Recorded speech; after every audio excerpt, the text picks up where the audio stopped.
Alors, les dernières semaines, on a parlé des techniques et outils qui sont à votre disposition en tant que marketeurs au Luxembourg. On a parlé médias, on a parlé sponsoring, on a parlé études de marché, packaging, pitch publicitaire, panel de consommateurs. Aujourd'hui, je ne vous cache pas, on va aborder ensemble un gros morceau, le digital. Gros morceau parce que ce segment de marketing recouvre beaucoup de données techniques de base qu'il faut bien maîtriser pour être efficace, et aussi parce que ce segment évolue de jour en jour. Plus qu'ailleurs, il faut sans cesse se remettre à niveau et jamais se reposer sur sa souris. Grosse partie technique et théorique, avec donc un gros risque de décrochage de votre part. Mais bon, on a essayé de tout prévoir. Et plutôt que de partir tête baissée dans une longue présentation théorique, elle va être longue, hein, je vous le préviens quand même, on a quand même essayé de partir d'un exemple. Une sorte de mise en situation grandeur nature. On va donc imaginer une nouvelle société qui vient de se créer, une société fictive, et qui vient de choisir son jeune responsable Marcom, avec la mission d'implanter rapidement cette nouvelle société en utilisant au mieux les solutions digitales locales et en respectant, comme toujours, un budget serré. Au cours de ce workshop, on va donc suivre pas à pas ce responsable marketing dans ses démarches digitales. Et puis, parce que le postulat de la Lama Academy, c'est aussi de mettre en commun des expériences, on accueillera aussi un témoin majeur du e-commerce au Luxembourg. Il viendra, alors non pas physiquement, mais virtuellement, on parle de digital, donc ça tombe bien, il viendra virtuellement nous expliquer comment la solution e-commerce de Auchan Luxembourg est différente de la même solution e-commerce de Auchan en France, et comment il l'a implantée. Voilà, on cesse de vous le répéter depuis le début de ces formations. En matière de marketing, ce qui se passe à Luxembourg, ça ressemble en rien à ce qui se fait ailleurs, donc il viendra nous l'expliquer. En tout cas, merci d'être... Allô, allô, bonjour. Allô, ouais. Merci encore une fois d'être toujours aussi nombreux. Je ne sais pas si c'est toujours les mêmes têtes, j'arrive pas à tous vous reconnaître, mais j'en vois qui reviennent de session en session. En tout cas, la salle est toujours pleine. Bienvenue dans ce 4e workshop de la Lama Academy.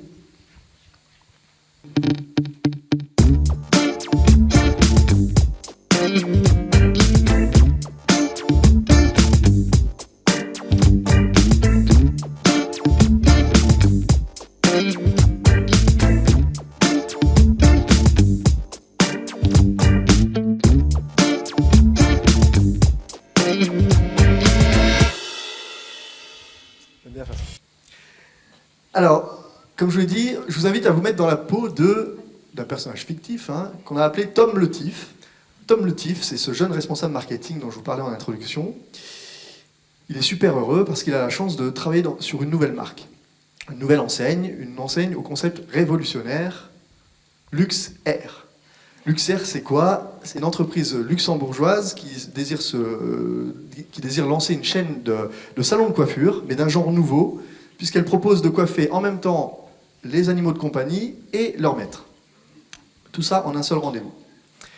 Alors, comment promouvoir ce nouveau service, et plus particulièrement le lancement des premiers salons à Esch, à Mersch, à Wils, à Diekirch, à Luxembourg, avec quels objectifs et quels canaux considérer lors de l'élaboration de votre plan média digital? En tant que marketeur 2.0, forcément, vous allez considérer très certainement la possibilité d'intégrer du marketing digital dans votre stratégie marketing. Et donc, premier rappel, le marketing digital, c'est quoi? Le marketing a évolué de plusieurs manières au fil des ans, mais les changements les plus significatifs ont été induits par 3 changements de paradigme clés. Le premier changement, c'est vers un marketing personnalisé. C'est ce qui a sans doute favorisé le développement du marketing digital. Historiquement, le marketing, ça consistait à quoi? Ça consistait à atteindre le plus large public possible en proposant la même expérience aux consommateurs. Le marketing était alors dit marketing de masse. Et puis, donc avec le marketing de masse, on capitalisait sur des médias de masse, comme la télévision, la presse nationale, la radio, l'affichage. Mais avec l'avènement d'Internet, est apparu alors un rêve nouveau pour les marketeurs, celui du marketing individualisé. Alors, marketing de masse, marketing one-to-one, quelle différence? Bien, avec le marketing de masse, une entreprise adresse l'ensemble du marché, et donc des clients qui ont sans doute des besoins différents, mais avec une offre uniforme. Il n'y a pas de segmentation et l'entreprise elle considère que tous les clients ont des besoins similaires et qu'ils peuvent être satisfaits avec un produit générique. Le marketing... Ah, je vous ai perdu. Allô? Bonjour. Jérôme Odani. Le marketing de masse va traiter ses clients sur la base de l'anonymat. Et les bases de données clients se concentrent alors uniquement sur l'enregistrement des ventes et des revenus générés. La communication avec le consommateur, elle est unidirectionnelle, elle est uniquement destinée vraiment à informer le consommateur via les canaux mass média. Ça, c'est le marketing de masse. Tout le monde connaît. Par opposition, avec le marketing one-to-one, une entreprise va offrir une solution personnalisée en considérant les clients individuels séparément et en les adressant avec des offres différentes. L'entreprise analyse et comprend alors les besoins de chaque client séparément et propose des solutions personnalisées pour répondre à des besoins variés. Le marketing one-to-one, il traite les clients sur la base d'un profil où les antécédents de chaque client vont être enregistrés dans une base de données client. Ces informations, elles vont être utilisées pour analyser les tendances et les besoins spécifiques des clients individuels et vont être mises à jour à chaque nouveau contact entre le client et la marque ou l'entreprise. Donc le marketing one-to-one, la différence, c'est qu'il induit une communication interactive dans laquelle les commentaires, les suggestions, tout ça c'est pris en compte. Notre marketing digital, il s'inscrit dans ce marketing one-to-one et il va couvrir l'ensemble des activités marketing déployées en ligne pour entrer en relation avec des clients ou des prospects, tels que par exemple la tenue d'un site web, d'un blog, de ses réseaux sociaux, et encore la publicité digitale. Alors le marketing digital, ça a bien des avantages, notamment celui de pouvoir décupler les possibilités de ciblage. Contrairement aux canaux de mass média, la publicité numérique, elle nous permet de mieux cibler nos clients. Elle nous permet de toucher un large public qualifié à moindre coût. Donc ça, c'est le deuxième avantage, c'est de diminuer les coûts de communication. Le marketing sur le web présente généralement un coût moins élevé que les mass médias, notamment la télévision, l'affichage. Et puis, l'autre avantage, c'est de pouvoir connaître l'efficacité des actions qu'on a menées. Si vous avez déjà diffusé une publicité dans la presse, vous savez à quel point c'est difficile d'aller déterminer combien de lecteurs ont vu votre page, combien ont prêté attention à l'annonce, combien de temps ils sont attardés dessus pour la lire. C'est difficile, voire presque impossible parfois de savoir si votre publicité print elle a généré une vente directement ou non. Contrairement au marketing traditionnel, le marketing digital va justement permettre de mesurer ce fameux retour sur investissement, ROI, de chaque volet de votre stratégie. Voilà pour les rappels de base. Les enjeux du marketeur 2.0, c'est quoi? Le marketing digital d'aujourd'hui et même de demain, c'est pas celui d'hier. La place de la technologie, elle est tellement importante qu'il est impossible aujourd'hui de lui dissocier à ce marketeur des compétences techniques, d'analyse, de jugement et de leadership dans la gestion de ces campagnes de communication qu'il pilote au quotidien. Ces compétences, elles doivent être variées, multiples. Il faut qu'il maîtrise les concepts et les pratiques de base. Des connaissances fondamentales qui vont devoir être mises à jour régulièrement. Et qui vont servir de fondation au développement de plein de nouvelles compétences transverses sur lesquelles il pourra justement construire son expertise. Alors les interactions des différents métiers internes à l'annonceur demanderont à ce marketeur 2.0 de pouvoir jongler justement et de passer d'une discipline à l'autre, d'autant plus s'il engage dans sa mission des partenaires, donc des consultants ou des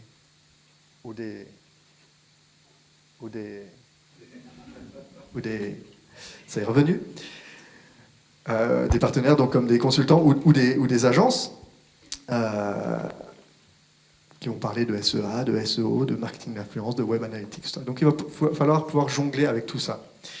La question c'est, est-ce que vous êtes prêt à être ce marketeur 2.0 ? Ça, seul vous avez la réponse. Mais en tout cas, si oui, sachez que vous allez devoir rester sur les bancs de l'école longtemps, tout au long de votre carrière peut-être. Et bien que cela soit valable pour un grand nombre de métiers de consultance, le marketing digital a le défaut de sa qualité, c'est que ça évolue sans attendre. Et quand on parle d'évolution, on ne parle pas du rôle et de la finalité du métier, qui est le même depuis des décennies, celui de développer une entreprise par le développement d'un marketing stratégique et opérationnel, choix des marchés, stratégie de produits, politique de prix, positionnement, ça reste inchangé. Mais on parle bien de l'évolution des outils, des canaux et donc des pratiques qui y sont associées. On ne travaille plus du tout le social ads comme au début de Facebook il y a 15 ans. On n'aborde plus du tout un référencement organique de la même manière qu'il y a 10 ans. Un moteur de recherche comme Google, ça évolue tous les jours.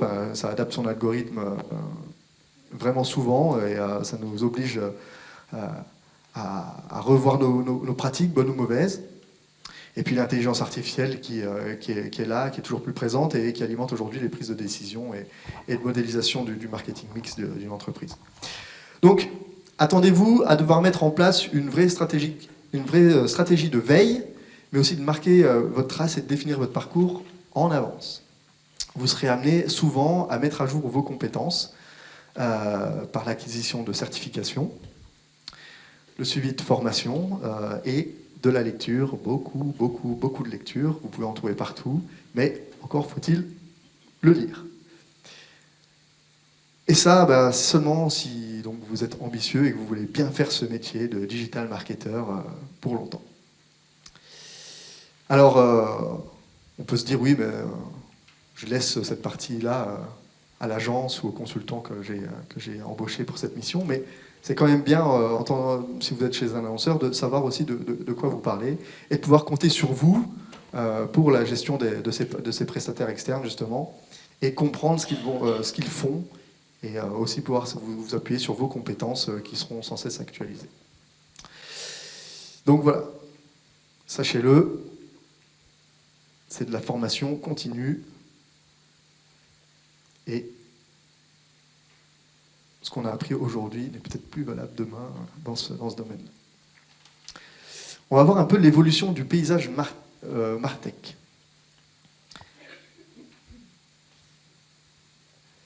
Alors parler de marketing digital, c'est aussi parler des outils qui sont utilisés et qui seront utilisés par votre entreprise et vos partenaires. Bien souvent, c'est des outils SaaS, Software as a Service. Il existe une infographie qui est très connue, qui montre l'évolution de cet écosystème. C'est une illustration qui a été créée par Scott Brinker et qui montre à quelle vitesse les outils se sont développés et ont modifié le paysage du marketeur digital. On comprend pourquoi ce métier, c'est l'un des plus passionnants qui soit, mais aussi un des plus exigeants en termes de veille et d'attention et de formation. Je voudrais aussi vous montrer quelques chiffres propres au Luxembourg. N'oubliez pas. Des chiffres intéressants.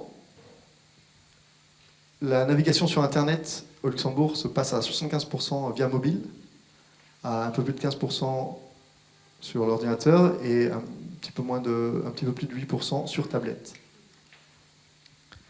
Les navigateurs préférés au Luxembourg sont Chrome avec un peu plus de 44%, suivi de Safari, 25%, et puis ensuite on a Firefox, etc. etc. Tous ces chiffres-là, vous pourrez les retrouver dans la présentation en ligne sur Lama Academy et sur adada.lu. La part des moteurs de recherche au Luxembourg, on a Google forcément en premier, avec plus de 90%, suivi de Bing, DuckDuckGo, etc., etc.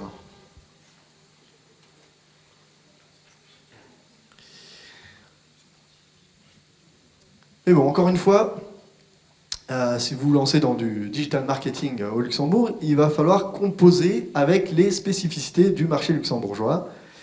Et on va en citer 4 aujourd'hui, à commencer par un reach limité. Vous me permettez, je m'assois aussi, parce que vous êtes tous assis. Le Luxembourg présente une population totale de 638 600 habitants, on l'a déjà dit, on le rappelle. On dénombre parmi eux 632 200 utilisateurs Internet, ça représente 99% de la population totale. Et 465 400 utilisateurs des réseaux sociaux, exactement, ce qui représente 72,9% de la population totale. Ça monte à 84,4% si on prend la population âgée de 13 ans et plus. Je vais vous donner des chiffres qu'on cherche souvent et qu'on ne trouve pas toujours. Les audiences publicitaires des différents réseaux sociaux au Luxembourg. Donc à titre indicatif, l'audience publicitaire de Facebook, c'est 313 000 personnes, soit la moitié de la population. L'audience publicitaire Instagram, c'est 271 800 personnes. L'audience publicitaire Messenger, 266 800.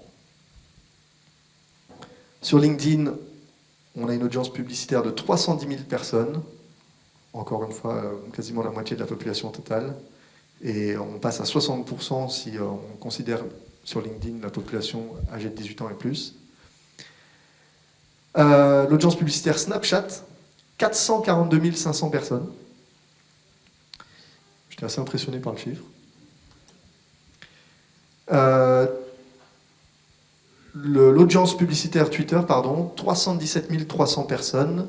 Et également, on a les chiffres de Pinterest avec 140 000 personnes. C'est des chiffres qui sont issus du Luxembourg Report qui a été publié en partenariat avec We Are Social et Hootsuite dans le Data Reportal Digital de février 2022. Donc c'est des chiffres qui sont à jour.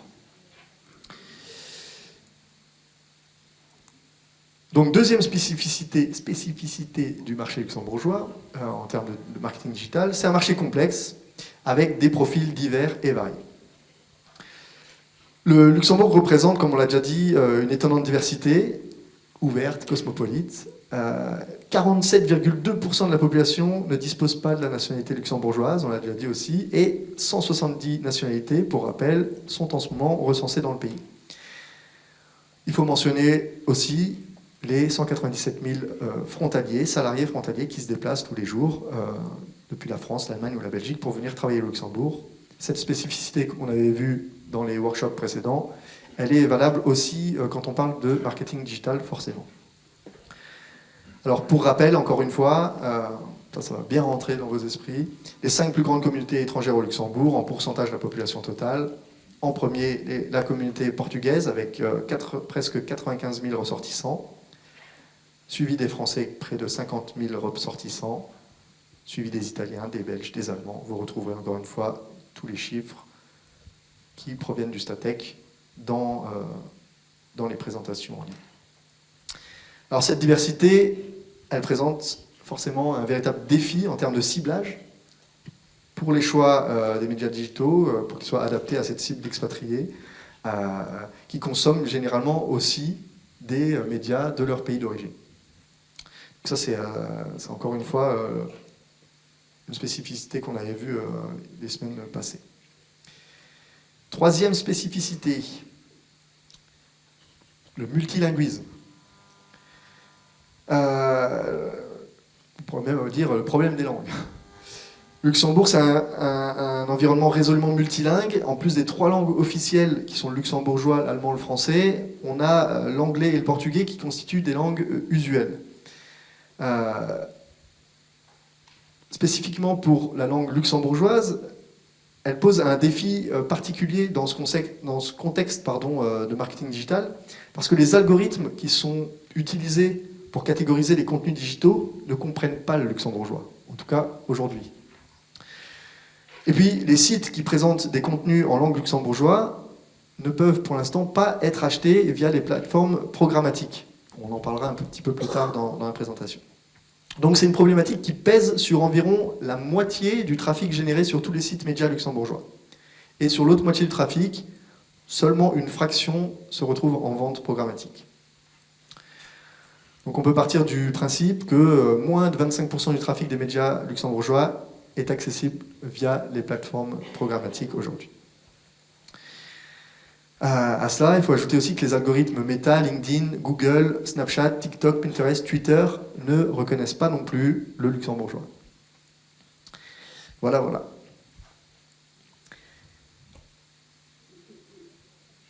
Dernière spécificité, on va parler de cookies, de privacy et de RGPD.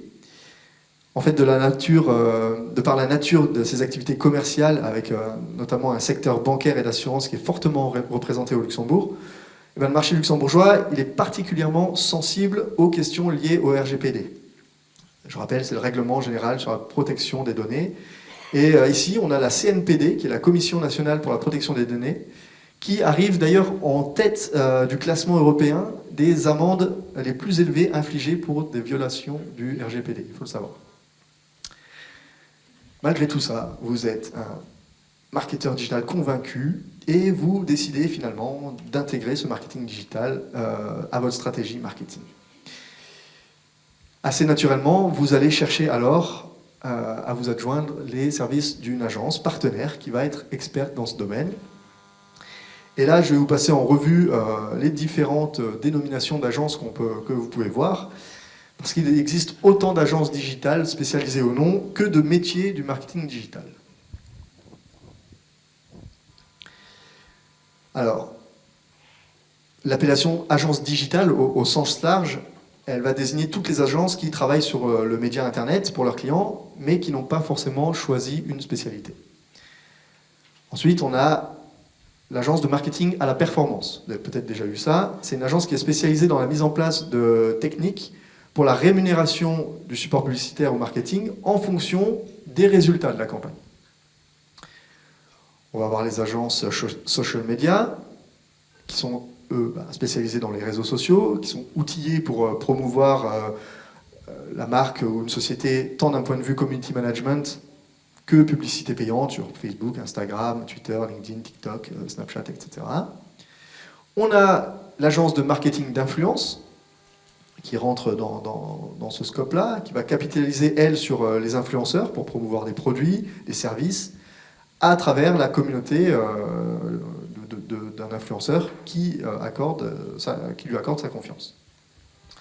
Et puis, on a encore les agences de référencement. Alors, ces agences-là, elles sont spécialisées dans le positionnement de marque sur les moteurs de recherche, que ce soit en organique ou en référencement payant. En organique, c'est du SEO. En référencement payant, c'est du SEA. On a encore un type d'agence qui est l'agence d'inbound marketing, qui va être spécialisée dans l'acquisition de leads de façon naturelle. On va laisser le prospect venir vers la marque, et qui bosse pour le compte de sociétés qui ont des besoins en leads qualifiés, notamment dans le B2B. Et puis, les dernières venues, un mot un peu à la mode, les agences de growth hacking ou growth marketing, qui, elles, ont pour mission de faire grandir la société de manière exponentielle en utilisant plein de leviers digitaux. Alors, au Luxembourg, le plus souvent, vos interlocuteurs seront des agences généralistes, aussi appelées agences digitales 360 degrés, agences globales, agences full service, etc. etc. L'agence de communication généraliste, elle intervient sur tous les services à la fois, et pour y parvenir, elle compte dans ses rangs des créatifs, des développeurs, des community managers, des consultants SEO, des communicants, des designers, des média planners, etc., des vidéastes. Bref, l'ensemble des compétences qui vont être liées à la sphère digitale. Alors, que vous choisissiez de confier votre campagne digitale à une agence ou de travailler celle-ci vous-même en interne, si vous êtes chez l'annonceur, eh ben, il vous faudra de toute façon définir des objectifs clairs sur le concept SMART, une cible précise et éventuellement relever certains canaux les plus pertinents pour vous. Et face à cette tâche, vous chercherez vraisemblablement un modèle marketing capable de vous donner une structure pour solutionner cette question tout en étant suffisamment abstrait, pour vous forcer un peu à réfléchir à la meilleure façon de le résoudre dans votre contexte, et avec toutes les contraintes et particularités. Dans le monde marketing et de la publicité, il y a un modèle qui est populaire et qui est ancien aussi, qui était désigné par l'acronyme EDA, AIDA, et qui signifie Awareness, Interest, Desire, Action. Donc celui-là, en tant que marketeur, on l'a tous vu dans nos formations. EDA a évolué au gré de l'apparition des nouveaux médias, forcément, et des plateformes de communication. Il y a eu plein de variantes. Et il a été adapté pour tenter de suivre justement le paysage du marketing et de la publicité qui est en constante évolution. Et aujourd'hui, malheureusement, c'est plus le meilleur modèle pour décrire le processus de prise de décision commerciale du consommateur moderne. Alors, des modèles, il y en a plein pour aider le marketeur à résoudre ces problèmes complexes qui sont posés par le marketing digital. Mais il y en a un qu'on voudrait vous présenter.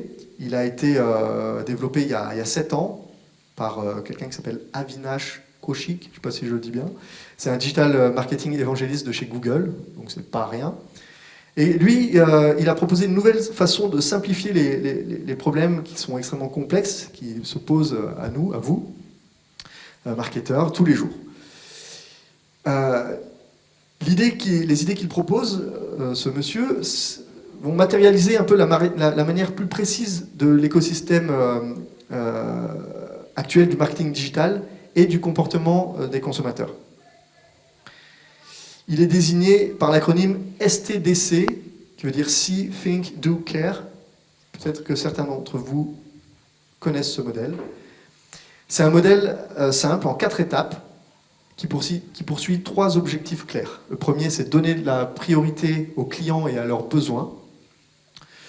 Le deuxième objectif, c'est de mieux évaluer les tactiques marketing. Et le troisième objectif, c'est de prendre en compte les bonnes métriques et donc de pouvoir analyser les résultats.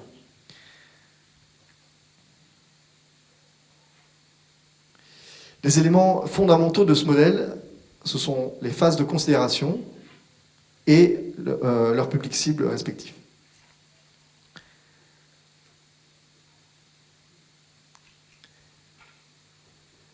Alors, le modèle STDC, il part du principe qu'un client passe par différentes phases qui sont mises bout à bout et qui vont constituer le fameux parcours client, Customer Journey. Ce parcours client, c'est le parcours qu'un utilisateur effectue depuis le premier contact avec une marque, un service ou un produit, jusqu'à l'achat final et même jusqu'à la période d'après-vente. On va passer en revue chacune de ces 4 phases. La première, la phase Si, c'est une phase de sensibilisation. Donc dans cette phase, le client n'est pas encore client, il pourrait utiliser votre produit ou votre service, mais il ne sait pas encore qu'il existe. Il est passif, il n'a encore aucune intention d'achat. Alors ici, on va travailler à quoi? On va travailler à accroître la notoriété de notre marque, notre service, notre produit, et nous assurer qu'on est au premier plan. Cette phase-là, elle cible le public qualifié le plus largement adressable. C'est un public qui est en fait très exclusif et qui n'englobe que les consommateurs qui pourraient utiliser votre produit un jour. Alors si on revient à notre exemple de Luxair, sur le marché luxembourgeois, et plus particulièrement si on revient à notre période de lancement des premiers salons pour maîtres et animaux, et ben, dans cette phase-là, votre public serait composé de qui? Il serait composé de tous les propriétaires d'un ou plusieurs animaux de compagnie, ou en passe de le devenir. Donc voilà, première phase large. Deuxième phase, le think, donc une phase de considération. Dans cette phase, votre client potentiel est déjà un peu plus loin dans le processus d'achat, et il est en phase d'évaluation. Il commence à rechercher déjà un peu plus spécifiquement un produit ou un service qui est adapté à votre secteur. Il va rechercher des informations, de l'inspiration, il va approfondir un peu et surtout, il va comparer les produits et les services. Cette phase-là, elle cible le public le plus largement adressable qui a une faible intention d'achat, une faible intention commerciale. Cette phase, elle est cruciale parce que votre client potentiel, il a commencé à envisager et à comparer les options. Et avec les nouvelles technologies, les appareils, les analyses de données et tout ça, c'est une nouvelle étape qui est apparue dans le processus d'achat. C'est une étape que presque chaque personne franchit lors de l'achat de quelque chose. C'est une étape de comparaison. Avant, les consommateurs, ils voyaient quelque chose, ils allaient au magasin, ils achetaient ou ils commandaient par téléphone, et ils se faisaient livrer. Maintenant qu'on a plus d'informations disponibles, vous le savez tous, il y a une étape supplémentaire, c'est qu'on va, en tant que consommateur, aller collecter des informations et les comparer. Et c'est là que cette phase de considération est importante, c'est un point crucial, un point où vous, en tant que marketeur, en tant qu'entreprise, vous devrez être en mesure, à ce moment-là, de répondre aux questions que les clients potentiels poseront sur vos produits. Si on revient à notre campagne Luxair, donc le public il sera composé de qui, ce coup-ci, dans cette phase-là? Il sera maintenant composé de tous les propriétaires d'un ou plusieurs animaux de compagnie qui souhaitent faire toiletter cet ou ces animaux. Cet animal ou ces animaux. Voilà. Donc ça se précise, il y a un besoin. Troisième phase, le do, phase d'action, phase d'achat. Alors dans cette phase, votre client potentiel, ça y est, il est prêt à acheter, il sait ce qu'il veut et il est même convaincu par votre marque. Et donc cette phase-là, elle cible qui? Elle cible maintenant le public le plus largement adressable qui a une forte intention commerciale. Toujours dans le cadre de notre campagne Luxair. Donc notre public maintenant il est composé de tout propriétaire d'un ou plusieurs animaux de compagnie qui souhaite faire toiletter son chien ou son chat. On avance dans le funnel et on arrive à l'étape 4, l'étape care, une phase de fidélisation. Alors, dans cette phase, on est d'accord, le client maintenant a effectué le premier achat chez vous et il en est satisfait. Maintenant, c'est à nous de continuer à nous lier au client et éventuellement de le transformer en ambassadeur de notre marque en veillant, par exemple, à ce qu'il aille partager son avis. Cette phase-là, elle cible des clients qui ont réalisé une ou deux transactions commerciales déjà avec notre entreprise. Et dans le cadre de notre exemple Luxair, notre public est maintenant composé des clients qui sont déjà venus une ou deux reprises dans l'un de nos salons de coiffure.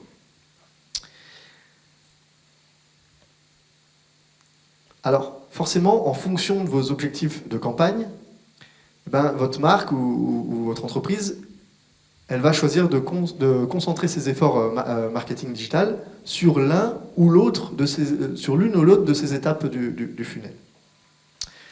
Pour le lancement de notre nouveau salon de coiffure pour animaux de compagnie et propriétaires, et plus particulièrement au lancement des premiers salons, on pourrait juger pertinent, par exemple, de concentrer nos efforts digitaux sur les phases See et Think. Donc finalement, ce modèle STDC va nous permettre de définir bien plus qu'une audience. Elle va nous permettre de clarifier nos objectifs, de définir le contenu à produire pour atteindre ces objectifs. Elle va nous permettre de définir les canaux digitaux pertinents à intégrer dans notre campagne et les métriques à prendre en compte et à analyser pour mesurer les résultats de notre campagne, justement. Donc c'est là qu'on en vient maintenant au levier du marketing digital, à savoir les médias digitaux. Lors du choix des canaux digitaux à mettre en œuvre, il ne faut pas oublier justement que notre présence, elle doit tenir compte de ces 4 phases du parcours client qu'on vient d'analyser.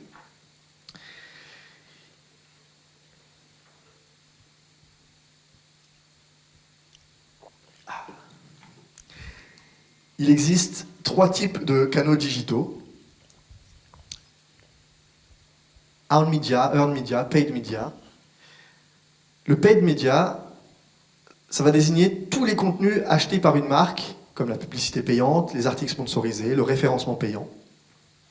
Ça a des avantages de possibilité de ciblage efficace, de paiement au clic, des audiences personnalisées. Le earned media, lui, va désigner tous les contenus publiés sur les supports qui sont contrôlés par l'annonceur, par la marque. Donc, tous les supports gratuits, entre guillemets, parce que ça demande quand même des efforts de temps derrière. Donc, c'est quoi? C'est votre site internet, c'est votre blog d'entreprise, c'est vos campagnes d'emailing, c'est les newsletters, c'est vos réseaux sociaux. Les avantages du earned media, c'est la gratuité, toujours entre guillemets, c'est que le contenu est complètement déterminé par vous et vous seul. C'est la création de trafic vers votre site web. C'est votre connaissance approfondie de vos clients et vos clients potentiels. Et puis, ça a un impact positif forcément sur le référencement. Les inconvénients de ça, c'est que ça demande beaucoup de temps et qu'il y a parfois un taux de conversion qui est quand même assez faible.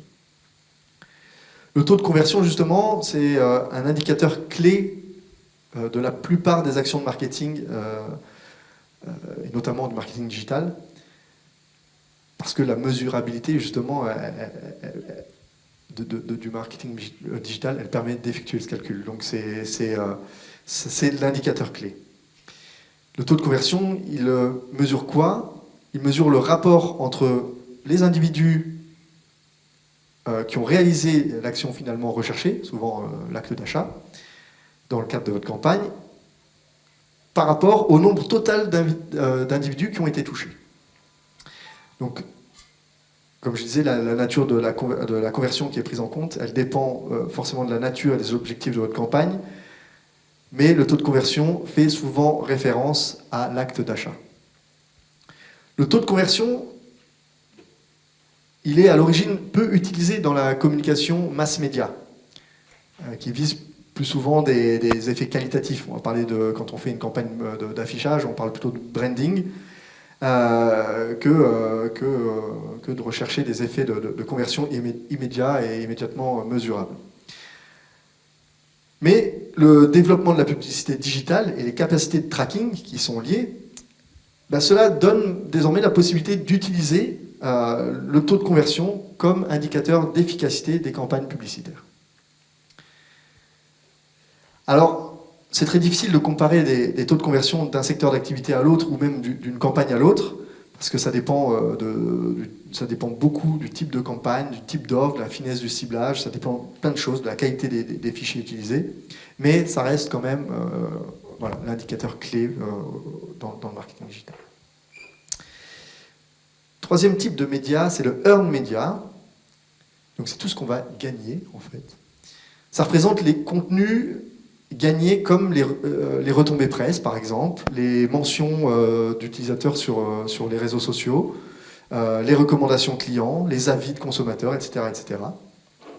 Alors, ça a quel avantage? C'est la meilleure des publicités, entre guillemets, c'est comme le fameux bouche à oreille.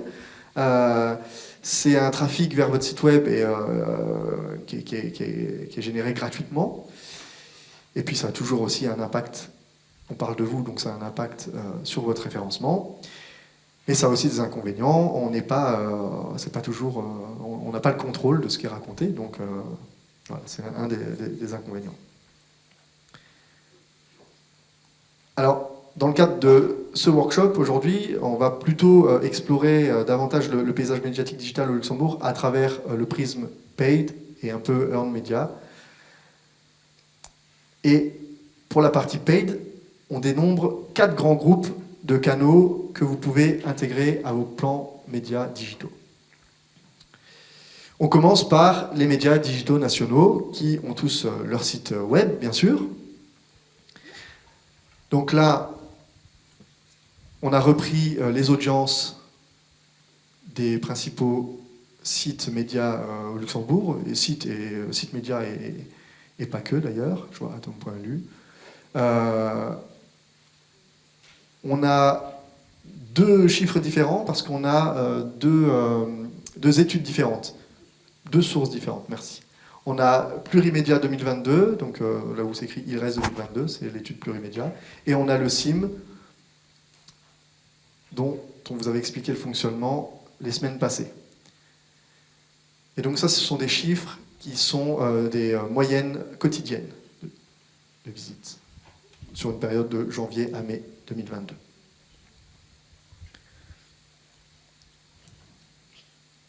Vous retrouverez tous ces chiffres-là, encore une fois, dans les présentations, une fois qu'elles seront mises en ligne.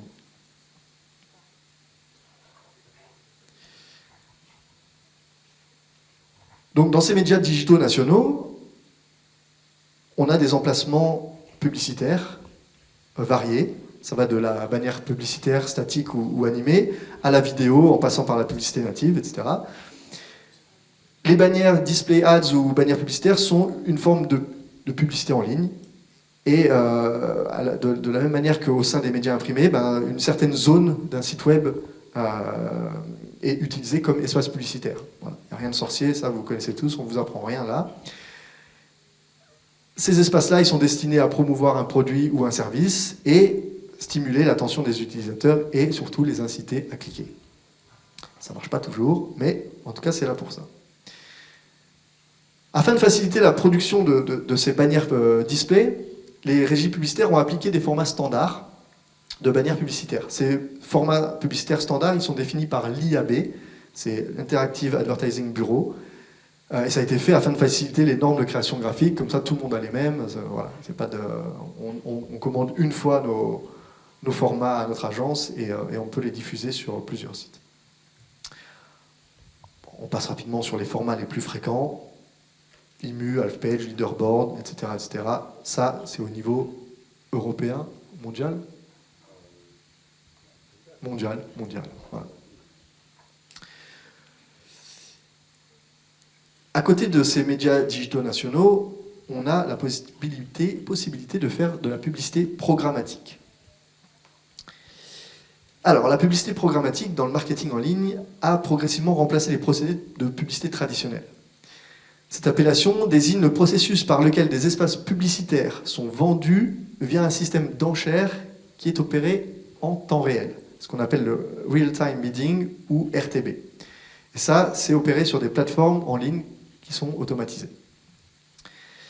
Alors ce système, il permet quoi? Il permet de prendre en compte les données des utilisateurs pour que les annonceurs puissent définir quelles annonces ils veulent utiliser, auprès de quelle audience, à quel moment et à quel endroit. Comme ça, on peut atteindre nos cibles de la manière la plus efficace qui soit. Donc le RTB, c'est le principal trait distinctif de la publicité programmatique comparé à d'autres formes de publicité de display. Le RTB, c'est un mode d'achat programmatique. Le programmatique, c'est la technologie qui permet l'automatisation d'une partie de la publicité digitale et qui va englober plusieurs pratiques, dont le RTB, justement. Les achats programmatiques, eux, se font généralement en RTB. C'est le cas maintenant plus souvent et au détriment de l'enchère privée ou du programmatique direct qui est moins utilisé maintenant.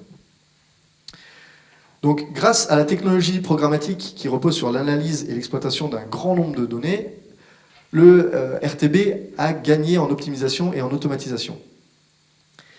En associant le RTB et l'achat programmatique, il devient aujourd'hui possible de déclencher un affichage publicitaire, ce qu'on appelle une impression publicitaire, par une enchère en 120 millisecondes.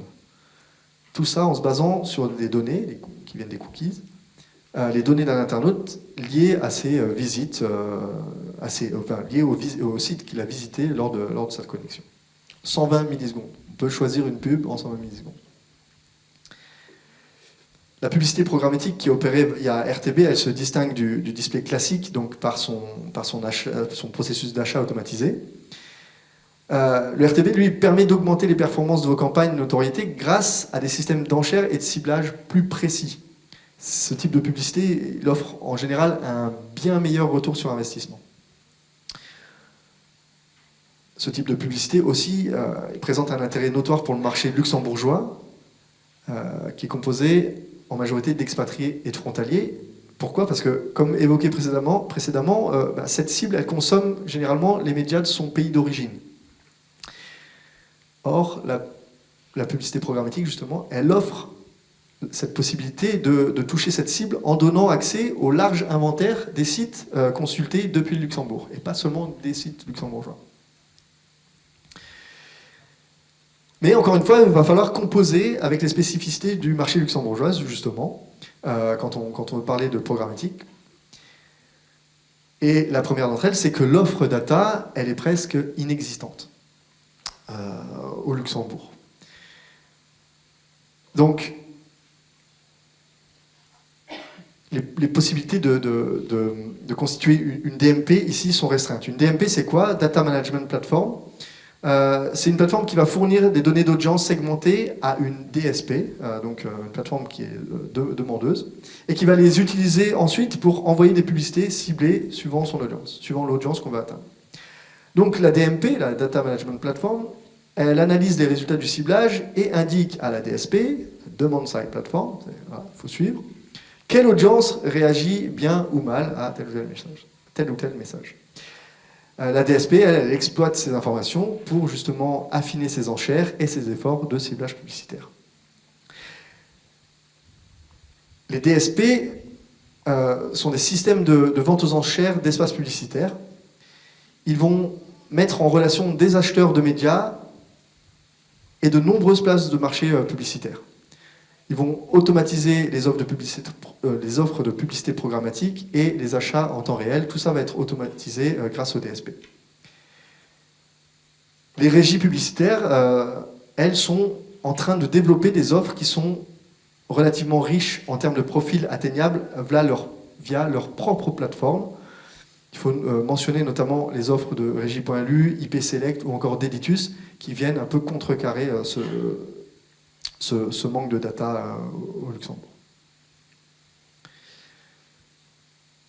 L'autre spécificité du marché luxembourgeois en termes de programmatique ça concerne les espaces out of home digitaux, ce qu'on appelle le DOH. JC Deco, IP Luxembourg, Publilux, Nexad ont de l'affichage digital, mais ce n'est pas encore atteignable via du programmatique, comme ça peut être déjà le cas dans d'autres pays, comme en Belgique par exemple, avec JC Deco.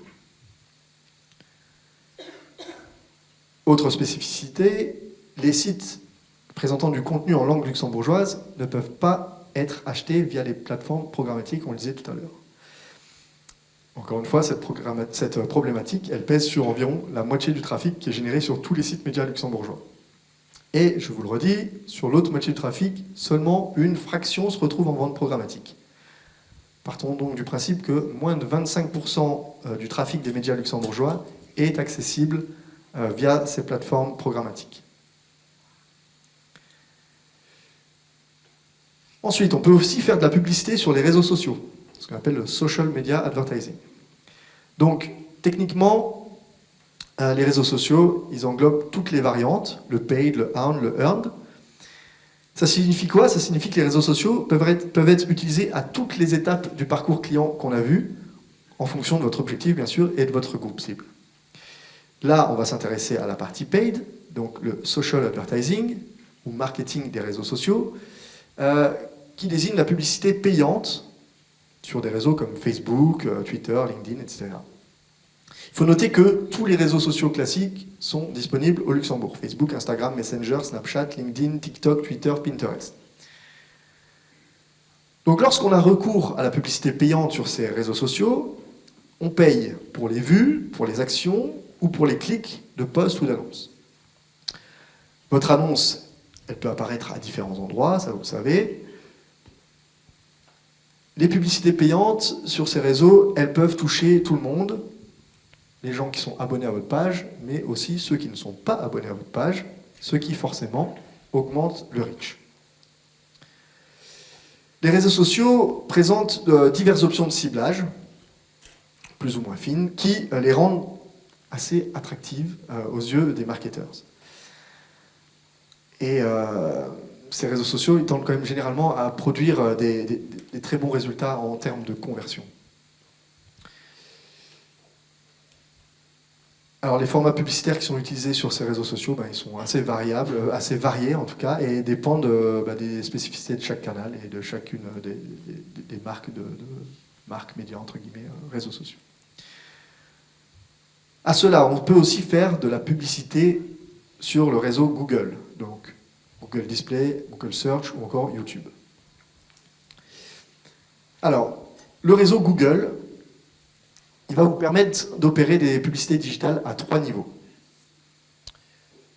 Le premier niveau, c'est le réseau display de Google. Le réseau display de Google, ça regroupe quand même plus de 2 millions de sites, de vidéos et applications où vos annonces Google Ads, c'est ce qu'on appelle les Google Ads, peuvent apparaître. La publicité display, elle se concentre ainsi sur des cibles spécifiques et se déploie sur différents sites et applications, que ce soit des sites d'information, des blogs ou encore YouTube. La publicité display, elle est particulièrement pertinente lorsque votre objectif principal, c'est de créer de la notoriété et du trafic. Avec Google, vous pouvez faire aussi de la publicité sur le réseau de recherche de Google, ce qu'on appelle le Search Engine Advertising. Donc la publicité sur le réseau de recherche, donc on parle là de SEA, Search Engine Advertising, désigne des annonces payantes diffusées sur les moteurs de recherche tels que Google, Bing ou Yahoo. L'affichage des publicités va dépendre des requêtes saisies par les utilisateurs et des mots-clés surtout sur lesquels vous avez choisi, vous en tant que marque, de vous positionner. Donc le SEA, il repose sur un système d'enchères aussi, avec un paiement au clic. La publicité search, elle est davantage indiquée quand l'objectif principal, c'est pas du branding là, mais c'est de générer des ventes. Le SEA, il présente différents avantages, et je vais vous en citer quelques-uns. On n'a pas de budget minimum, par exemple. C'est vous qui décidez combien vous voulez dépenser en ligne. Vous avez différentes méthodes de ciblage pour atteindre vos clients potentiels lorsqu'ils recherchent vos produits ou services. Vous savez instantanément ce qui fonctionne et ce qui ne fonctionne pas. Donc vous pouvez adapter l'efficacité de vos annonces. Vous touchez plus de personnes sur ordinateur, tablette, smartphone et même dans les applis, donc partout. Et vous avez une possibilité d'adapter directement vos annonces à vos différents objectifs. Dans le réseau Google, vous avez aussi forcément YouTube. Mais ça, on ne va pas s'attarder là-dessus. Vous savez, vous connaissez tous comme moi ce petit bouton Skip Ads, donc ça veut vraiment dire qu'il y a des ads quelque part. Si on parle de Earned Media, par contre, on pourra citer, par exemple, cette campagne d'influence marketing. Alors, l'influence marketing, c'est pas que du earned media, c'est aussi et surtout du paid media, parce qu'on paye des influenceurs pour parler de nous. Mais parfois, des influenceurs vont prendre la parole pour promouvoir votre marque, sans que vous ne l'ayez payé. C'est le cas ici, par exemple. Et là, ça devient du earned media. Et puis, il faut quand même parler des possibilités qui sont offertes par le SEO, donc un outil qui va vous permettre de travailler le référencement de votre site web, qui entre dans la partie earned media, forcément, partie gratuite, toujours entre guillemets. Le référencement, ou Search Engine Optimization, va consister à optimiser, à améliorer votre site, toujours, afin d'obtenir une meilleure position dans les résultats organiques des moteurs de recherche comme Google. Le succès en SEO, ça repose sur quoi? Ça repose sur un processus continu d'amélioration. On ne peut pas dire « Ok, j'ai fait un site et je l'ai bien fait et c'est bon, j'aurai une bonne position dans Google ». Non, c'est de l'amélioration continue. Un site qui va être mis à jour régulièrement et sur lequel le SEO est travaillé régulièrement, il sera crawlé plus souvent par les robots de Google, justement. Et ce crawl fréquent, c'est idéal pour booster votre référencement. Mais bon, ça, c'est pas le sujet du jour, vous l'aurez bien compris. Et on a déjà fait une bonne partie de cette présentation. On va faire une pause, mais pas une pause où vous allez partir boire un coup, une pause dans ma présentation avec l'intervention d'un expert du digital aussi, et qui va nous permettre d'aborder un autre volet, qui est celui du e-commerce. Notre ami fictif Tom Le Tif de tout à l'heure, lui, il n'est pas encore prêt à lancer son site d'e-commerce pour ses salons de coiffure. Alors on a sollicité quelqu'un d'autre qui, lui, est déjà bien actif dans le commerce en ligne, pour qu'il vienne nous partager son expérience en la matière. Cet acteur, c'est Auchan Luxembourg. Et lorsque Auchan a voulu mettre en place sa solution de e-commerce à Luxembourg, c'est là que les ennuis ont commencé. Parce qu'il y avait une solution qui était déjà toute prête, c'était la solution qui était mise en place par Auchan en France, mais elle n'a pas pu être dupliquée telle qu'elle ici au Luxembourg. Alors pour nous expliquer ça, et d'une manière plus générale pour nous partager ces bonnes pratiques, on a demandé l'intervention de Nicolas Guezurian, qui est directeur marketing et directeur e-commerce de Auchan Luxembourg, qui devait être là, mais qui malheureusement ne peut pas être présent physiquement. Mais on va tenter d'établir une connexion. Et si Nicolas, tu m'entends ou vous m'entendez? Oui, bonjour à tous. Eh ben super, on vous voit. Très bien, merci. Bonjour à tous. Alors j'avais vraiment envie de pouvoir être avec vous physiquement aujourd'hui. Malheureusement, j'ai été testé positif au Covid hier soir, et donc j'ai pas pu me joindre à vous.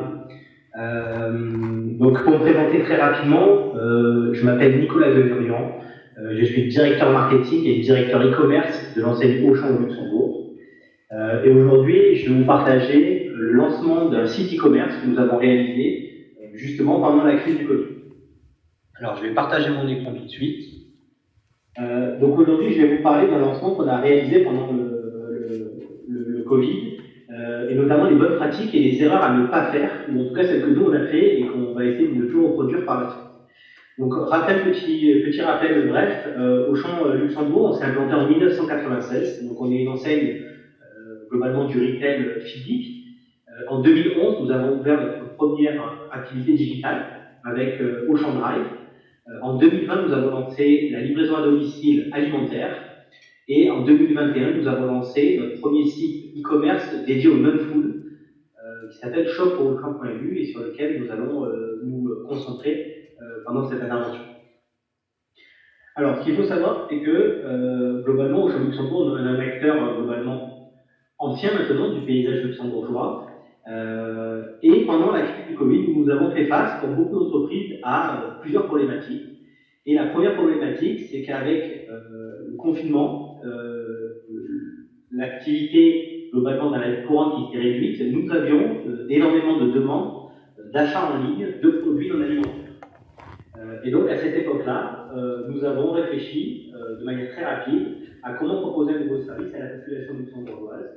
Et nous avons lancé en 30 jours un site qui s'appelle shop.auchan.lu et qui est aujourd'hui toujours en ligne et qui a continué à évoluer avec nous. Ce site, il est simplement né d'un besoin ponctuel et d'une opportunité business que nous avons pu saisir, qui n'était pas forcément prioritaire dans la roadmap de notre entreprise, mais qui, au vu des besoins à ce moment-là, a nécessité en tout cas une adaptation de notre site. Donc ce site web-là, globalement, il a d'abord vécu une petite vie où on a un peu tenté de chercher son offre.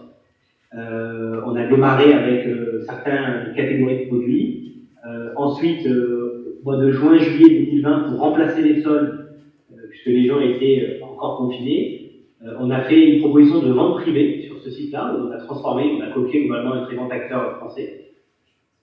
En novembre 2020, on a utilisé cette plateforme-là pour lui faire un nouveau lancement, et on l'a fait notamment à l'occasion du Black Friday, et c'est réellement cette période-là qui a lancé la véritable activité e-commerce non alimentaire de cette plateforme. Et globalement, toute l'année 2021 et l'année 2022, c'est une année sur laquelle, c'est 2 années sur lesquelles on fait du test and learn, simplement, sur lesquelles on vient plugger un certain nombre de catégories, un certain nombre de propositions de valeur pour les clients. On vient tester beaucoup de leviers marketing pour voir un petit peu comment ça fonctionne. Et ensuite, à partir de l'année prochaine, c'est dans cette époque-là où on va rentrer dans une phase de run et de développement très important pour venir y atteindre, alors bien évidemment, un chiffre d'affaires important et également une rentabilité importante. Alors globalement, pour lancer cette plateforme, on est un retailer, on a beaucoup de budget de communication, mais nos communications sont aujourd'hui orientées majoritairement sur du physique, et nous avons un petit peu de digital pour soutenir notre e-commerce. Pendant le lancement de ce shop en ligne, nous avons capitalisé sur notre base de données et donc les cartes de fidélité, dont j'espère que certains d'entre vous sont propriétaires, et nous avons communiqué sur tous les clients opt-in des newsletters pour annoncer ce lancement, et nous avons communiqué de manière perpétuelle, assez récurrente, les nouvelles offres, semaine après semaine, de cette plateforme. Nous nous sommes aussi dirigés sur les réseaux sociaux, en faisant de multiples posts et stories. Nous avons utilisé Facebook Ads pour pouvoir mettre en avant nos sites et atteindre des populations qui n'étaient pas forcément clientes de notre enseigne. Nous avons fait beaucoup d'achats de mots-clés sur Google Ads pour pouvoir venir améliorer notre référencement, en tout cas payant dans un premier temps. Nous avons l'opportunité d'utiliser un média physique qui est celui de la radio à l'occasion de l'opération des soldes, et donc nous avons mutualisé l'opération pour les magasins physiques et cette plateforme-là, en lançant notamment les soldes directement en ligne 24 heures avant le lancement officiel. Nous avons également fait des pages de presse dans un média avec une prise en main très importante dans le pays, l'essentiel.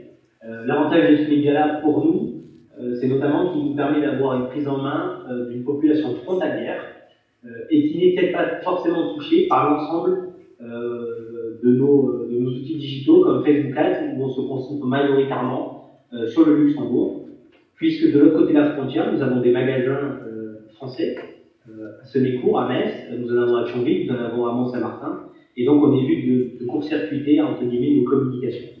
Et donc pour toucher la population frontalière, nous sommes obligés d'utiliser d'autres médias. Nous avons utilisé l'affichage dans les différentes galeries commerçantes dans lesquelles nous sommes présents pour venir annoncer en tout cas ce nouveau service à nos clients. Nous avons fait beaucoup de bannerings sur notre site Auchan.lu, qui est notre site majeur, qui est un site de trafic simple sur lequel on vient y mettre notamment beaucoup d'informations concernant l'entreprise et nos catalogues promotionnels de la société. Ensuite, nous avons également fait pour le lancement de ce site une opération innovante qui était celle des ventes flash, une opération que nous n'avions jamais réalisée. Et pour vous donner une idée du succès de cette opération-là, cette opération elle a duré 72 heures et sur cette période-là, nous avons réalisé 3 semaines de chiffre d'affaires non alimentaire sur les magasins physiques en ligne. Donc globalement, il y a eu un vrai succès qui nous a permis en tout cas de très rapidement faire connaître le site et toucher des clients que nous ne touchons peut-être pas habituellement. Et enfin, le dernier outil de communication qu'on a utilisé, nous avons fait des premières campagnes d'influence de l'entreprise avec différents influenceurs qui sont majoritairement dans le pays et qui ont des communautés qui allaient de 500 abonnés jusqu'à 25 000. Alors globalement, ce qui a fonctionné quand on a fait ces premiers tests et que nous continuons de faire, Facebook Ads est globalement un très bon levier sur le paysage luxembourgeois, ça fonctionne globalement bien. Ça nous a permis aussi de faire des ads dans plusieurs langues, pour pouvoir toucher les différentes communautés. Google Ads, extrêmement performant. Un item qu'on avait sous-estimé, mais c'est la redirection depuis notre site principal, Auchan.lu, qui est un site non marchand. Ce qu'on peut s'apercevoir aujourd'hui, c'est que 30% de notre trafic, globalement, il est généré depuis ce site-là. Donc aujourd'hui, ça c'est un levier qu'on ne pensait pas beaucoup utiliser, mais qui globalement est extrêmement efficace. Ce qui a globalement bien fonctionné, c'est les newsletters, où on a pu observer globalement avec 2 newsletters par semaine dédiés à ce site web, un taux de clic intéressant, et surtout un taux de transformation qui était relativement important, beaucoup plus important par exemple que pour le budget que vous pouvez investir sur Facebook. Ce qu'on a pu observer entre Facebook Ads par exemple et les newsletters, c'est que les newsletters, les clients étaient globalement déjà embasés, donc potentiellement avec un intérêt un peu plus fort pour notre enseigne et notre offre. Et ce qu'on a pu observer, c'est que le taux de transformation de ces clients qui recevaient une communication de notre part était bien plus important que sur Facebook Ads, sur lesquels on pouvait toucher, en effet, avoir des impressions importantes, mais sur des clients qui n'étaient que des prospects qui n'arrivaient pas à se transformer. Ce qui a réellement fonctionné, c'est les opérations spéciales qu'on a pu faire, donc la vente flash, l'opération du Black Friday, et on en a fait d'autres au fur et à mesure du temps, qui globalement nous ont permis à chaque fois de faire un coup de boost sur le site et de venir augmenter la création de comptes clients et donc de pouvoir avoir de nouveaux prospects dans nos comptes. Alors, ce qui, globalement, on a pu observer qui est à rebord de notre stratégie, qui n'a pas forcément fonctionné comme on le souhaitait, c'était les posts sur les réseaux sociaux. Les posts simples, qui globalement ont généré peu d'interactions, peu d'intérêt, alors que pour autant nous avons une fanbase qui est globalement importante pour le Luxembourg, puisque nous avons un peu plus de 50 000 fans sur notre page qui sont régulièrement actifs. Et donc, malgré le fait d'être la deuxième page des réseaux sociaux du pays, ben, on a eu du mal à venir interagir de manière concrète avec nos clients. Ce qui est à revoir globalement, c'est la campagne d'influence avec les influenceurs, où là aussi on a pu être un peu déçus des résultats qu'on a pu connaître et donc du taux de transformation qu'on a pu avoir. Ensuite, on a des items qui sont non mesurables, mais qui ont été réellement un vecteur de notoriété pour nous, Le premier, c'est la radio, puisque la radio nous a permis d'avoir un taux d'écoute extrêmement important sur des périodes assez courtes, avec un taux de récurrence dans la journée relativement important, bien plus que l'interaction que peut avoir l'utilisateur, par exemple, avec un réseau social sur une journée par rapport à nos clients. La presse, où on a eu une forte prise en main. Et enfin, le dernier item sur lequel on a eu un vrai vecteur de notoriété, c'est l'affichage de nos magasins. Globalement, pour vous donner un chiffre, dans nos magasins, en moyenne par jour, nous avons 10 000 clients uniques qui passent dans nos magasins et qui font des achats. Et donc, quand on fait des campagnes dans nos magasins, on a un taux de visibilité qui est relativement important et qui nous permet d'avoir une vraie notoriété rapide. Alors, globalement, ce que nous, on a pu s'apercevoir dans les bonnes pratiques, donc si vous vous lancez dans le e-commerce et que vous êtes un acteur physique, le premier point, qu'il ne faut surtout pas sous-estimer, et qui est d'ailleurs un des points qu'on a sous-estimé au démarrage, puisqu'on s'était fortement concentré sur des actions digitales, c'est que notre plus grande force, en fait, c'est notre force de vente. Et donc, ce qu'on a pu s'apercevoir, c'est qu'à partir du moment où on a communiqué à nos collaborateurs correctement le service et qu'ils l'ont communiqué aux clients, nous avons eu un taux de transformation qui s'est multiplié rapidement et qui nous a permis d'atteindre des performances très très bonnes. La deuxième bonne pratique, ce qu'il faut avoir en tête, c'est qu'il faut absolument, lorsqu'on se lance dans le e-commerce, c'est constituer de manière immédiate une base de données clients propre, avec l'ensemble des informations dont vous pourrez avoir besoin dans le futur, même si au démarrage, par exemple, vous n'en avez pas besoin. Je vais prendre un exemple simple, les numéros de téléphone, peut-être que vous n'en avez pas besoin, mais peut-être que dans le futur, vous auriez besoin de faire une campagne de SMS, et donc si vous avez la capacité de pouvoir enregistrer ces données-là, il ne faut pas hésiter à le proposer dans les formulaires pour ne pas le regretter un petit peu plus tard et avoir des bases de données peu utilisables. Ces bases de données-là, ce qu'il faut surtout avoir en tête, c'est qu'à partir du moment où vous avez réussi à enregistrer du client, à avoir son opt-in, c'est un flux en fait, de communication à moindre coût, puisque derrière vous avez la capacité de targeter beaucoup plus facilement et de manière beaucoup plus précise que ce que l'on pourrait faire avec d'autres outils. Ce qu'il faut avoir en tête quand on se lance, c'est qu'aujourd'hui, il n'y a pas besoin d'avoir des millions d'euros pour pouvoir faire de la communication. Ce qu'il faut faire, c'est surtout utiliser des outils qui sont pas forcément les plus coûteux, parce que c'est souvent les plus coûteux qui n'ont pas le retour espéré, mais surtout des outils qui sont mesurables. Donc aujourd'hui, vous avez les plus grands outils qui ont été évoqués tout à l'heure, Facebook, Google, YouTube, etc., qui globalement sont extrêmement efficaces et qui vont vous permettre d'avoir des KPI très bien travaillés, qui vous permettront de réorienter très rapidement votre campagne, ou alors d'arrêter une campagne pour en refaire une autre beaucoup plus pertinente.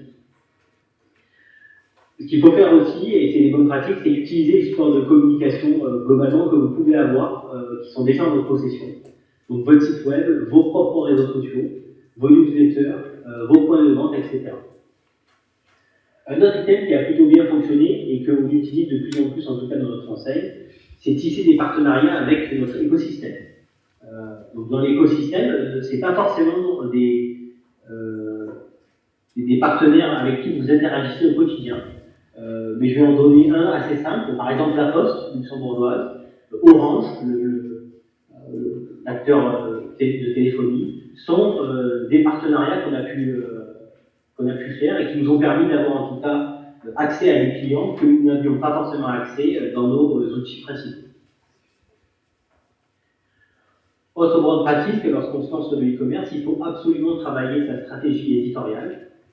Le risque lorsque l'on se lance sans avoir travaillé sa stratégie éditoriale, c'est que globalement, on va taper dans tous les sens, et donc globalement, on ne va pas réussir à maximiser son audience sur les items qu'on a besoin. Les réseaux sociaux, alors même si aujourd'hui, c'est un item qui devient de plus en plus difficile en termes d'interaction, il faut poster de manière régulière, même si l'interaction est faible, pour pouvoir continuer à monter dans les algorithmes et à rester tout en haut dans les pages actives, puisque aujourd'hui, ces algos-là fonctionnent aussi comme ça, même si vous n'avez pas beaucoup d'interactions. Si vous avez des posts réguliers, vous allez continuer à pouvoir sortir de plus en plus. Ensuite, il faut travailler votre SEO, ça a été évoqué tout à l'heure précédemment dans l'intervention. Donc ça, c'est un item qui est globalement long terme, plutôt difficile à faire, mais qui paye bien plus fortement que le SEA, en tout cas sur le long terme. Le SEA, pour moi, c'est quelque chose qui a un vrai avantage court-termiste, qui peut vous faire tout de suite générer du trafic, mais qui coûte cher, alors que le SEO, beaucoup plus long-termiste, mais vous permettra de pérenniser en tout cas votre stratégie et votre capacité à attirer du client. Ensuite, un item qu'on a utilisé, qui fonctionne plutôt bien et dont les consommateurs sont de plus en plus clients, ce sont les codes d'avantage. Donc là-dessus, il ne faut pas hésiter. Nous, on a même laissé fuiter des codes d'avantage sur certains sites qui recensent des codes promo, volontairement, pour pouvoir aussi venir convertir des premiers clients. Puisque la difficulté, en fait, pour tout site e-commerce, c'est de faire la première conversion. Lorsqu'on a fait la première conversion, globalement, vous avez derrière tous les outils à votre disposition pour pouvoir relancer le client et donc pouvoir le reconvertir dans des futurs commerces. Si vous avez la capacité aussi de le faire, il ne faut pas hésiter à accentuer votre mix média. Une des erreurs régulières qui est faite par nombre d'entreprises, même des grandes entreprises, c'est de se concentrer sur un seul item et de dire ok, je vais investir un maximum sur le SEA et je vais investir un maximum sur Facebook Ads. Alors qu'en fait, aujourd'hui, de temps en temps, vous pouvez mettre un budget inférieur pour avoir les mêmes résultats tout en ayant un mix média globalement pertinent. Et enfin, le dernier point qu'il ne faut pas sous-estimer, c'est de pouvoir apporter des idées commerciales innovantes. Aujourd'hui, il y a de plus en plus d'acteurs e-commerce sur Internet. Et globalement, aujourd'hui, pour pouvoir percer, il faut aussi être en capacité de proposer des opérations qui vont surprendre le consommateur et sur lesquelles il va se dire bon, c'est le moment de ne pas louper, et donc va venir transformer par des produits. Alors globalement, ce qu'il ne faut pas faire, c'est se lancer sur l'e-commerce sans vraie stratégie. C'est-à-dire ne pas savoir globalement qu'est-ce qu'on va mettre en ligne. C'est une erreur que nous on a fait au démarrage, puisqu'au début on s'est dit on va tout faire, et globalement très très vite, au bout de 60 jours, on a corrigé le tir, et on est venu recentraliser notre offre, recentraliser notre proposition, pour pouvoir ensuite petit à petit venir agrandir l'offre, mais en tout cas avoir une véritable stratégie de palier. Stratégie aussi dans la proposition client, la proposition de valeur, dans la promesse. Extrêmement important d'avoir une stratégie qui va être scalable. Il faut qu'elle puisse venir s'améliorer de mois en mois, d'année en année, pour pas que le client ait l'impression de ne plus avoir de nouveautés, en tout cas en termes de promesses. Ce qu'il ne faut pas faire, c'est se focaliser sur un outil d'investissement extrêmement important, sans en mesurer globalement les retombées possibles, puisque là, le risque, c'est de brûler du budget sans avoir de retour. Globalement, ça ne veut pas dire qu'il ne faut pas non plus investir dans des campagnes qui peuvent être un peu chères et avec des ROI difficiles à estimer. Par exemple, les abribus, la presse, la radio, ce sont des investissements importants, mais qui peuvent aussi être vecteurs d'image et qui pourront, dans le futur, en tout cas, être bénéfiques pour vous. Un point à ne pas faire aussi, quand on est dans une grande entreprise, alors même si nous on se considère comme une PME au Luxembourg, puisqu'on a seulement 1400 collaborateurs, ce qu'il ne faut pas faire, c'est ne pas informer correctement l'ensemble des collaborateurs de l'entreprise.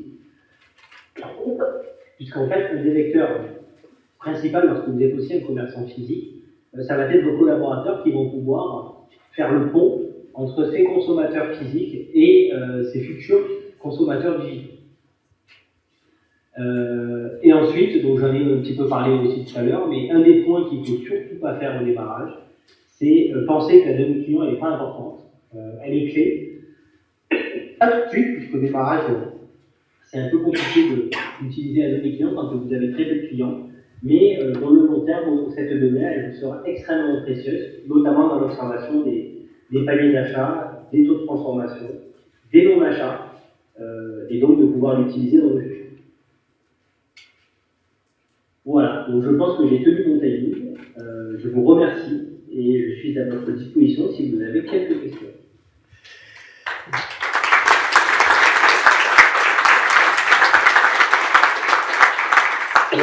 Merci. Ah, moi j'ai perdu le micro de nouveau, ça va revenir.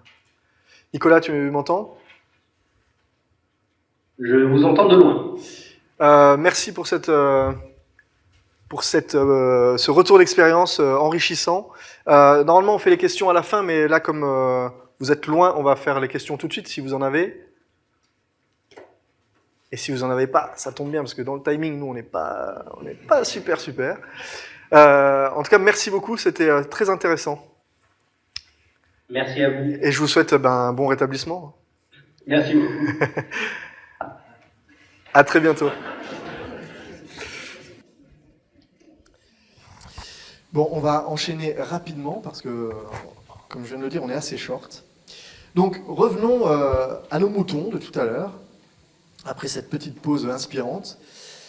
Alors, vous avez choisi vos médias digitaux, et maintenant, il va falloir encore déterminer la façon dont vont être récoltées les datas que vous allez récolter grâce à votre campagne. Alors, comme évoqué, l'un des avantages de la publicité digitale, ça réside dans quoi? Ça réside dans la possibilité de déterminer l'efficacité des actions menées via un tracking précis. Le terme tracking, il fait référence à l'enregistrement et à l'analyse du comportement des utilisateurs sur Internet. Le tracking d'une campagne digitale, il repose principalement sur 3 éléments, à savoir le dépôt de cookies nécessaires à l'utilisation d'outils de tracking, comme Google Analytics par exemple, l'implémentation d'un plan de tracking, et troisième, la création de liens de tracking. Donc là, on rentre dans le dur. Pour rappel, un cookie, c'est quoi? Un cookie, c'est un petit fichier qui est stocké par un serveur dans le terminal d'un utilisateur, son téléphone, son ordinateur, et qui est associé à un domaine web. Ce fichier, il est automatiquement renvoyé lors de contacts ultérieurs avec le même domaine. Les cookies, ils ont de multiples usages. Ils peuvent servir à mémoriser l'identifiant client d'un utilisateur auprès d'un site marchand, mémoriser le contenu courant d'un panier d'achat, la langue d'affichage de la page web, etc. Ils vont permettre de tracer la navigation d'un utilisateur à des fins statistiques, mais ne nous le cachons pas, également publicitaires. Je vais passer rapidement sur le consentement. Certains de ces cookies nécessitent le consentement actif de l'utilisateur, vous le savez. Alors, l'utilisation des cookies joue un rôle majeur dans les actions et l'analyse marketing sur Internet, car les cookies permettent de cibler le comportement des internautes. D'un point de vue technique, on va distinguer 2 types de cookies. Il y a ce qu'on appelle les cookies tiers, ou third party. Alors ces cookies sont déposés sur des domaines différents de celui du site principal, généralement gérés par des tiers qui ont été interrogés par le site visité et non par l'internaute lui-même. Ces cookies peuvent aussi être nécessaires au bon fonctionnement du site, mais ils servent majoritairement à permettre aux tiers de voir quelles pages ont été visitées sur le site par un utilisateur et de collecter donc des informations sur lui, toujours pour ses fins publicitaires. Il faut noter qu'à la possibilité des internautes de refuser tous les cookies publicitaires, quand on visite un site, on nous demande toujours si on accepte ou pas, à ça s'ajoutera en 2023 la suppression des cookies tiers sur le navigateur Chrome et Google, les 2 principaux au Luxembourg.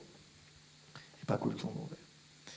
On a aussi les cookies internes, ce qu'on appelle les first party data. Ces cookies sont déposés par le site, consultés par l'internaute, plus précisément sur le domaine du site. Ils peuvent être utilisés pour le bon fonctionnement du site aussi, ou pour collecter des données personnelles, afin de suivre le comportement de l'utilisateur, et toujours à des fins publicitaires. Alors, chaque cookie, il est associé à un domaine et il est envoyé ou reçu à chaque fois que le navigateur va appeler ce domaine. Il va falloir alors, dans votre stratégie, développer et implémenter un plan de tracking, aussi appelé plan de marquage ou plan de tagage. C'est une implémentation préalable au lancement de votre campagne digitale qui va garantir des retombées analytiques actionnables et qui vous permettra d'assurer le pilotage de votre campagne. Alors, ce plan constitue un document essentiel en amont de toute mission de collecte de données, que ce soit sur web ou app. Il va vous permettre de tirer pleinement parti de vos solutions analytics et de vos différentes plateformes publicitaires et CRM, type Salesforce, HubSpot, etc. Fondamentalement, un plan de tracking, il retranscrit techniquement vos besoins en tracking.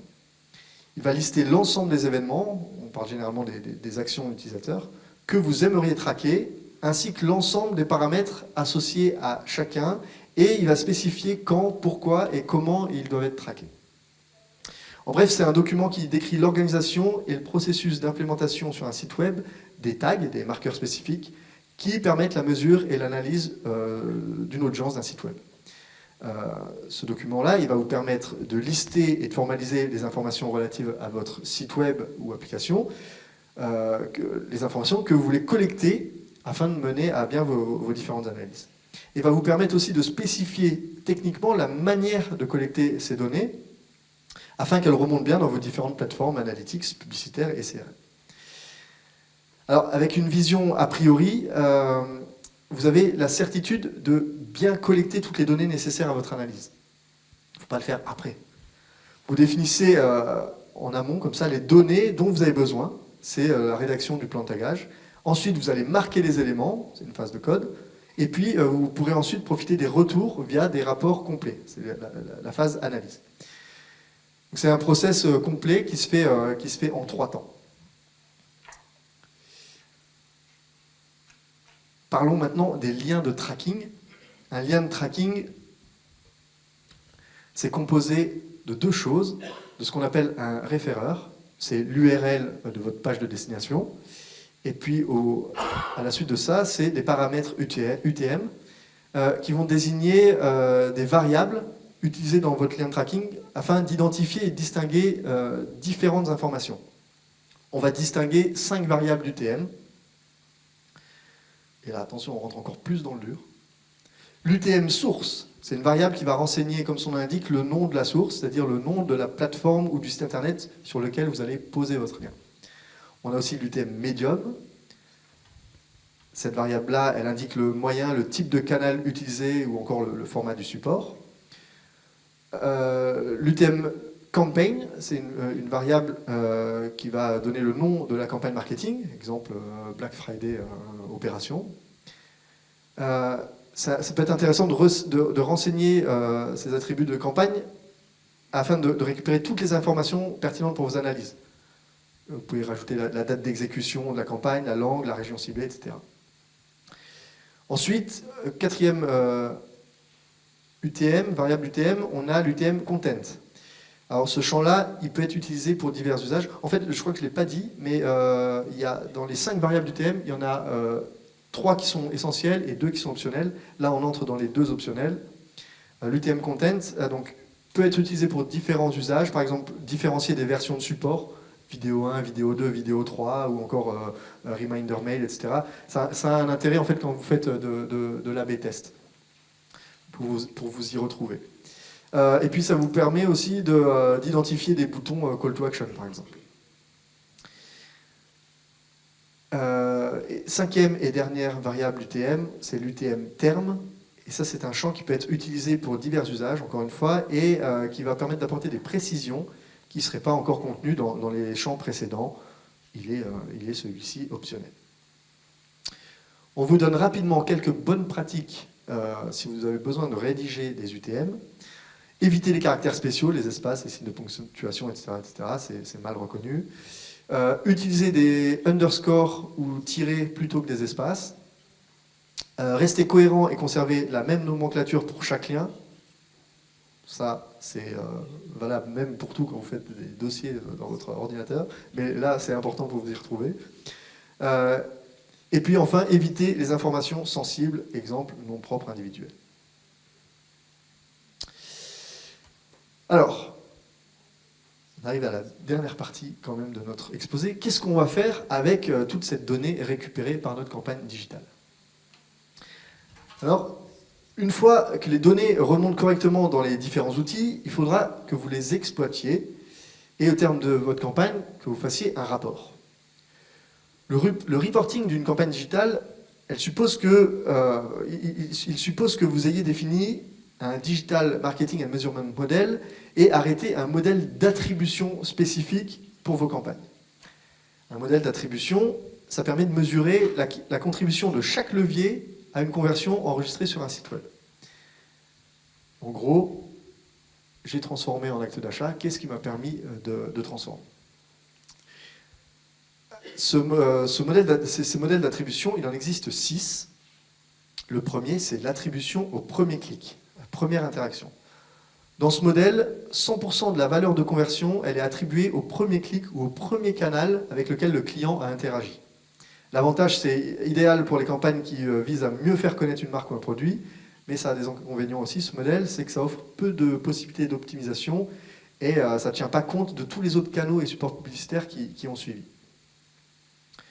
On a le modèle d'attribution au dernier clic, à l'inverse. Le dernier clic ou le dernier canal est considéré alors comme le point de contact le plus important et il se voit attribuer 100% de la valeur de la conversion totale. J'ai vu cette pub dans tout mon parcours parcours consommateur. J'ai vu cette pub en dernier, j'ai cliqué, j'ai acheté. C'est la dernière que j'ai vue, c'est celle-là qui compte. L'avantage, c'est utile pour les spécialistes en marketing qui ne s'intéressent qu'aux conversions et qui n'ont donc pas à envisager toutes les autres actions préalables. L'inconvénient, justement, ça va ignorer l'influence qu'ont eu tous les autres canaux et tous les autres supports publicitaires du parcours du client qui ont pu être utilisés avant cette conversion. On a un troisième modèle d'attribution qui est l'attribution linéaire. Dans le modèle d'attribution linéaire, la part de conversion et de chiffre d'affaires, elle est attribuée de manière égale à tous les canaux du parcours du client. L'avantage, c'est quoi? C'est la manière la plus simple d'analyser les campagnes marketing avec une approche multicanale. C'est là plutôt adapté à l'optimisation de l'ensemble du parcours client. L'inconvénient, toujours, ça a des inconvénients, c'est que tous les points de contact se voient attribuer exactement la même valeur, même si leur part dans la conversion finale, elle a pu varier. Et c'est pas possible ici de faire des optimisations ciblées. On a un autre modèle, c'est le modèle de la dépréciation dans le temps. Alors, dans ce modèle qui est basé sur le concept de décroissance exponentielle, la valeur du canal, elle est déterminée en fonction des données temporelles. Plus un canal ou un point de contact est proche de la conversion dans le temps, plus sa part monétaire est élevée. Par exemple, si une demi-valeur vaut 7 jours, un point de contact 7 jours avant la conversion, il va recevoir la moitié de la valeur qu'un point de contact obtient le jour même de la conversion. L'avantage, c'est que ce modèle il saisit l'importance de chaque interaction du parcours client et donne plus de poids aux points de contact, aux derniers points de contact qui ont réellement motivé la conversion. L'inconvénient, c'est que c'est trop focalisé sur l'optimisation de la conversion. Les points de contact, s'il y a eu des points de contact influents au début du parcours, ils sont quand même faiblement évalués, notamment si le cycle de vente il est long et il comprend une longue phase de décision.